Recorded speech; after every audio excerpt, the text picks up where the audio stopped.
Hello everyone. Keeping the unit test that will be conducted on 27th April in this month, we are going to revise all the chapter, poem, and whatever will come in unit test. So in this series, let's start with the first chapter, that is the last lesson. However, we have already taught this, but revision is a good thing before UT, so that you can understand the chapter in a good way. The chapter is the last lesson by Alphonse Daudet. So I will tell you the main points of this chapter so that you can revise easily and in quick time.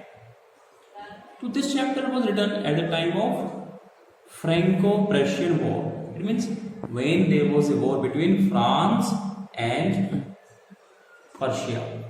Persia क्या है?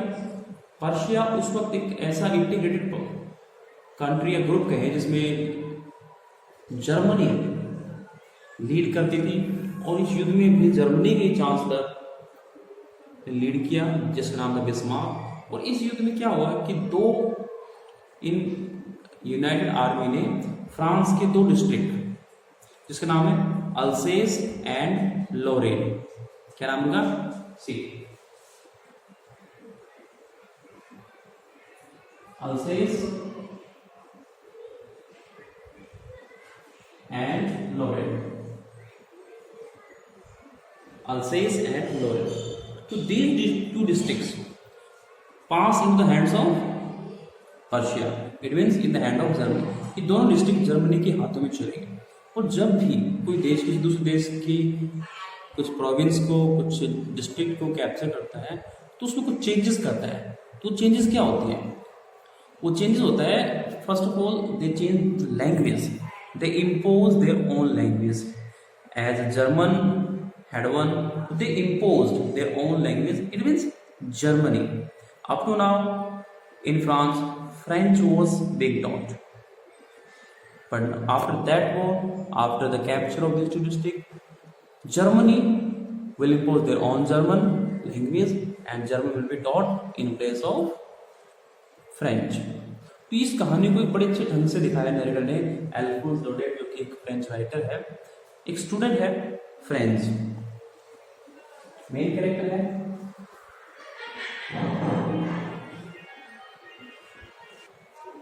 तो एक French नाम का एक character है जो कि एक स्टूडेंट है, फ्रांस से बिलोंग करता है। वो उस दिन स्कूल के लिए लेट था और बहुत ड्रेड में था, फियर में था, डरा हुआ था कि जैसे ही वो स्कूल पहुंचेगा तो उसका जो टीचर है जिसका नाम है एम हेमल, वो उसे स्कोल्ड करेगा। टीचर का नाम है एम हेमल।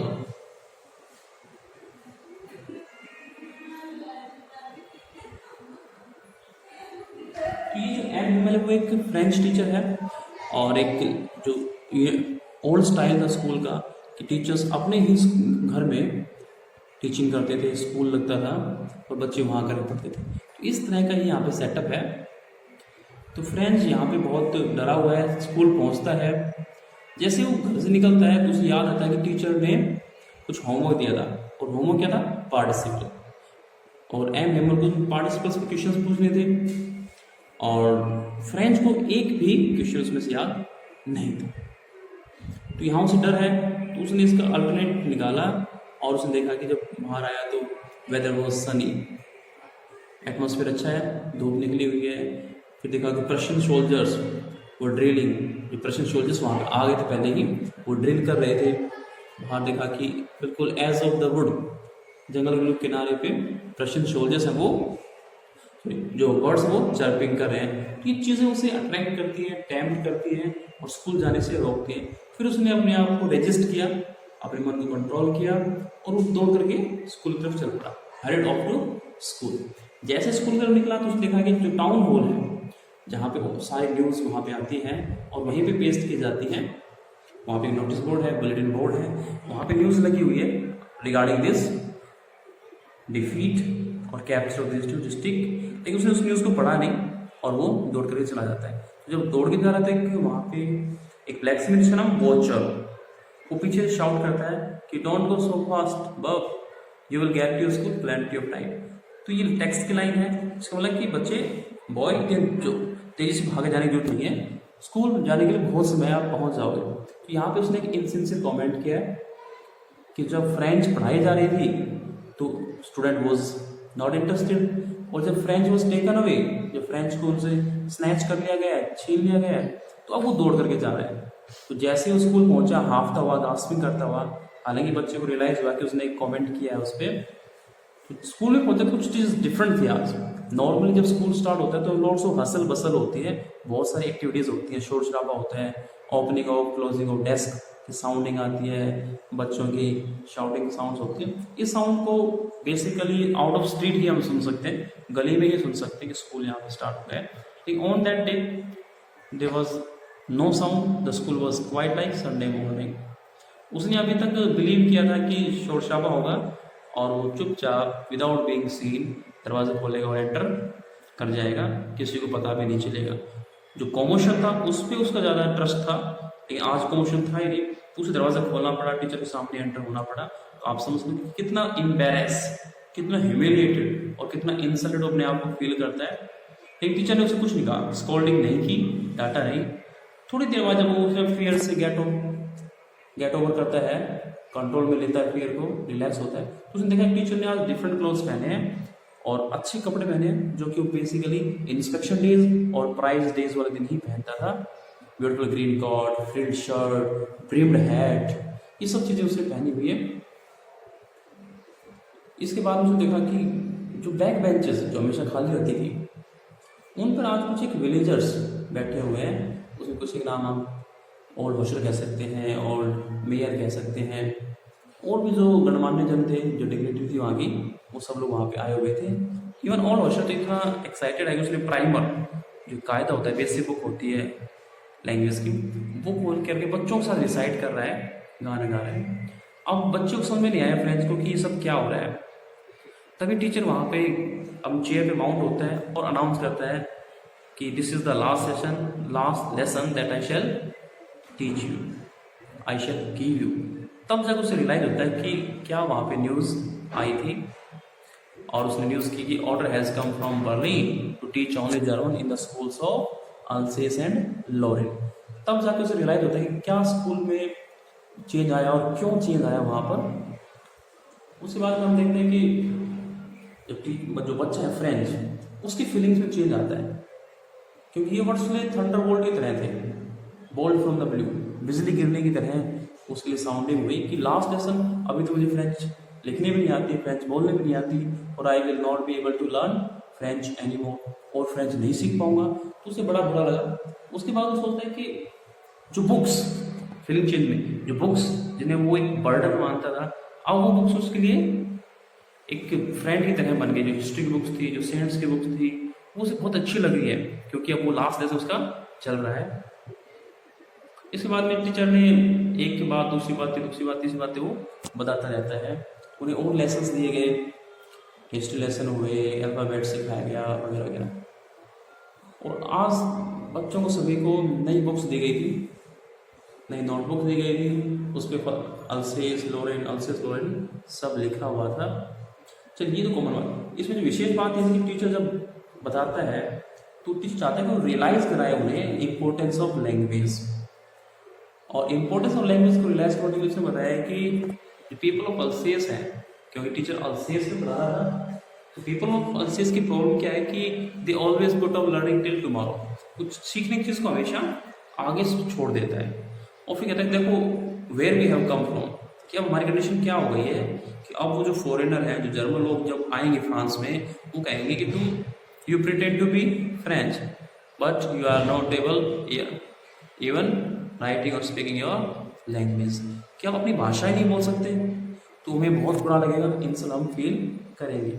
अब इसमें सभी को ब्लेम करता है कि सिर्फ एक ही प्रॉब्लम है, पेरेंट्स जो कि बच्चों को नहीं भेजा था स्कूल में, वो अपने बच्चों को फार्म में भेजना पसंद करते हैं, फैक्ट्रीज में, मिल्स में, ताकि they can get more money, पैसा कमा सके। और जो स्टूडेंट्स हैं, they were also not interested. Even he blame himself, मतलब अपने आप को ब्लेम करता है फॉर नॉट टीचिंग सीरियसली, क्योंकि जब भी उसका मन होता था he likes to go for fishing करना है, तो बच्चों को simply give him give them holiday, छुट्टी उन्हें दे देता है। तो इस तरह की प्रॉब्लम पर बात करते हुए एक के बाद दूसरी बात वो करता रहा। तो यहाँ पे वो लैंग्वेज की इंपॉर्टेंस उन्हें रियलाइज करवा रहा है कि लैंग्वेज की इंपॉर्टेंस क्या होती है। अब वो एक अच्छी टर्म यूज करते हैं कि when people are attached, they hold fast to their language. It is as if they have the key to their prison. तो यहाँ वो लैंग्वेज को की टू प्रिजन के सिम्बोलाइज करता है। अब की टू प्रिजन कैसे हुआ?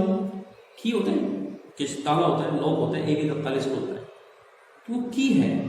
क्योंकि लैंग्वेज ब्रिंग्स यूनिटी। लैंग्वेज क्या आती है? यूनिटी आती है, और यूनिटी आती है तो हम लोग इंडिपेंडेंस भी either they gave us freely और by force, तो हमें आज़ादी मिलती है, इंडिपेंडेंस मिलती है। तो जब एक पीपल की हम बात करेंगे, एक नेशन की बात करते हैं, तो जब तक अपनी भाषा अपनी कल्चर से जुड़े रहते हैं उन्हें कोई गुलाम नहीं बना सकता। इस तरह की चीज़ों को इससे अंडरस्टैंड करवाता है। तो यहाँ पर टीचर एक पॉइंट में जाकर के लिंग्विस्टिक शोविनिज्म शो करता है।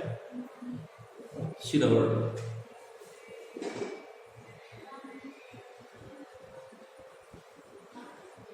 Linguistic chauvinism.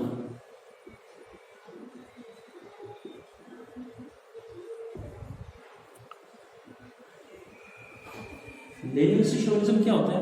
Linguistic means pertaining to language, भाषा से संबंधित। Chauvinism means domination. और in simple words, if I tell you the definition, it is an illogical and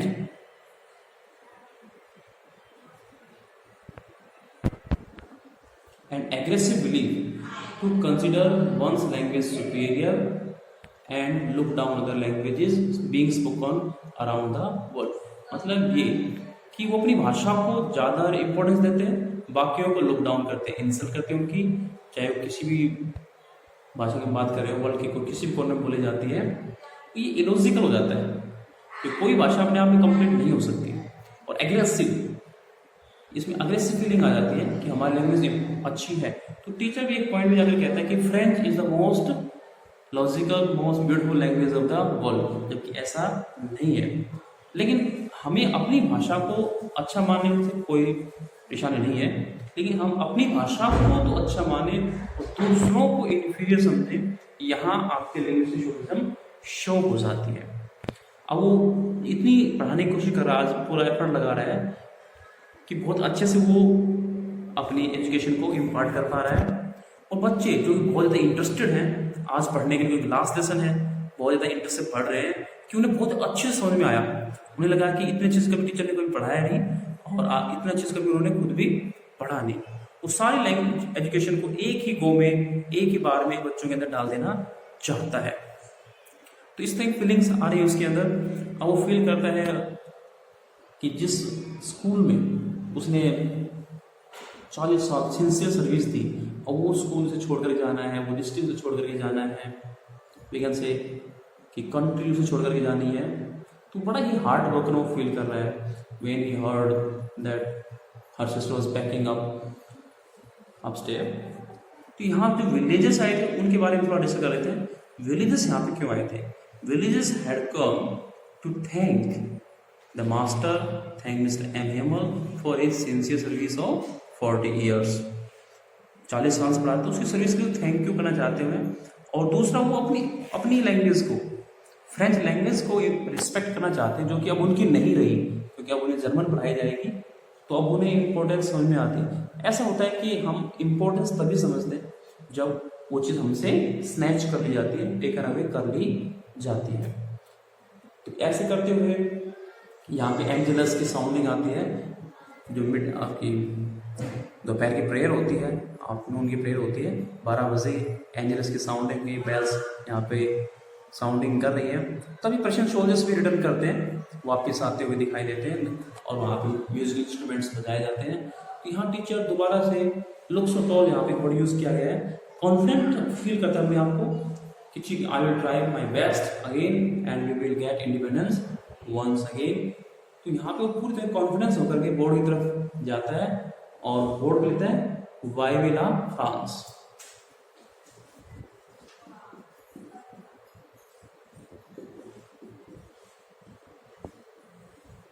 इसका मीनिंग होता है लॉन्ग लीव।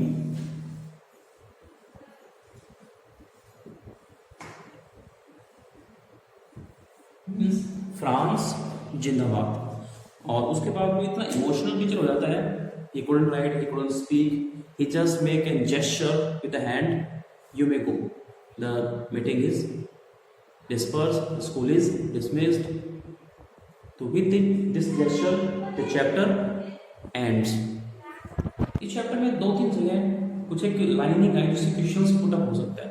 फर्स्ट तब जब फ्रेंड्स अपनी लैंग्वेज के बारे में सुनता है कि स्नैच की जाएगी, और जर्मन्स के बारे में सुनता है, उनकी टायरानी के बारे में सुनता है, और जब उसने सुना कि अपस्टेयर कुछ एक पिजन्स क्वीन कर रहे हैं क्योंकि उनकी नेचुरल साउंड है, तो कहता है will they make them sing in German even the pigeons. तो ये उसकी हेट्रेड को शो करते हैं कि कितनी नफरत वो उन लोगों से कर रहा है। और यहाँ पे ऐसा दिमाग किया कि क्या वो पिजन को भी फोर्स कर सकते हैं as they are forcing the human being. तो ये उसकी हेट्रेड शो करता है। Actually birds animals are beyond their limit, they cannot force birds and animals as they don't speak any language, only people speak language, so they can force people only. Secondly, many people are enslaved, people are enslaved as long as they hold fast to their language, it is as if they had the key to their prison। तो यहाँ पे की के बारे में, unity के बारे में बताया गया कि लैंग्वेज ब्रिंग्स यूनिटी, किस तरह से यूनिटी लाती है। जो लोग यूनाइटेड हैं they can not be made slave, उन्हें हम गुलाम बना के नहीं रख सकते। यहाँ पे लैंग्वेज की इंपॉर्टेंस मान जाती है। लैंग्वेज एक आइडेंटिटी होती है कंट्री के लिए। Even people are known by the language. Suppose England लोग को हम द इंग्लिश बोल देते हैं, क्यों? Because they speak English. तो इंग्लिश उनकी आइडेंटिटी है। It is not so in case of India. India के बारे में ऐसा नहीं है, क्योंकि not all the states are speaking their Hindi but they speak their different languages. So it is not easy or not appropriate in case of India, but in case of England, Australia, America, these are called Americans, Germans, like that. तो their language उनकी idea कब होती है? जब केवल पूरी country में एक ही लैंग्वेज बोली जाती है, तो वो उनकी यूनिटी बन जाती है। तो लैंग्वेज अगर एक होगी, तो ये काम हमारे इंडिया में किया इंग्लिश लैंग्वेज ने, क्योंकि इंग्लिश जब हमने सीखी तो हम यूनाइटेड हुए and finally we got freedom. यहाँ पे क्वेश्चन आएगा कि regarding linguisticism, do you know what is the meaning of linguisticism and can be pride, too much pride in one's own language? क्या हम अपनी लैंग्वेज में इतना प्राइड कर सकते हैं? तो in present scenario it is very difficult. Language English तब करती है जब उसमें बहुत सारे वर्ड्स अदर लैंग्वेज के भी शामिल हो जाते हैं, और वो जितनी वर्ड्स हम गैदर करेंगे अपने में, हम कंपाइल करते रहेंगे, हमारी लैंग्वेज रिच होती जाएगी। Otherwise sole language, pure language के अंदर फ्लरिश, अकेली जो लैंग्वेज वो फ्लरिश नहीं कर पाएगी, इतनी उन्नत नहीं हो पाएगी। इवन इंडिया में आप देखें तो 3 लैंग्वेज सिस्टम हमारे पास है, हम 3 लैंग्वेज की स्टडी करते हैं स्कूल्स में। तो ये लिंग्विस्टिक शोविनिज्म का उदाहरण नहीं है। हम लिंग्विस्टिक शोविनिस्ट नहीं है, डोमिनेट नहीं करते, बल्कि होना ये चाहिए कि हम more and more language should be taught. जितना हो सके लैंग्वेज को पढ़ाया जाना चाहिए ताकि हमारी लैंग्वेज इनरिच हो। इस तरह के बहुत सारे क्वेश्चन हैं। इवन कॉन्स्टिट्यूशन में माइनॉरिटीज के जो लिंग्विस्टिक माइनॉरिटीज है, जैसे पंजाबी है, पंजाब में हम पंजाबी की बात करें तो उन्हें अलाउड है कि देश के किसी कोने में वो अपनी एजुकेशन इंस्टीट्यूट्स खोल सकते हैं। इसी तरह सभी लैंग्वेज, जितनी भी लैंग्वेज हमारे बोली जाती है, जिस भी स्टेट में जो लैंग्वेज है, वो कहीं भी जाकर के लैंग्वेज को स्कूल्स खोल सकते हैं, हमें लैंग्वेज पढ़ा सकते हैं। तो ये माइनॉरिटीज़ के लिए यहाँ पे एडवांटेजेस है लैंग्वेज को फ्लरिश करने के लिए, कि कोई भी लैंग्वेज अपने आप में कंप्लीट नहीं होती है। और प्रेजेंट सिनेरियो क्या ग्लोबलाइजेशन है, तो हमें ज़्यादा से ज़्यादा लैंग्वेज सीखने की जरूरत है, क्योंकि ट्रेड पॉइंट से, बिजनेस के दृष्टिकोण से लगा लीजिए, हमें मोर लैंग्वेज की नॉलेज इंपॉर्टेंट मानी गई है। तो this was the chapter The last lesson by Alphonse Daudet. I have described in Hindi and in English both. I hope you have understood all the basic points of this chapter. In our next video, I will discuss the next chapter, the offspring. Thank you.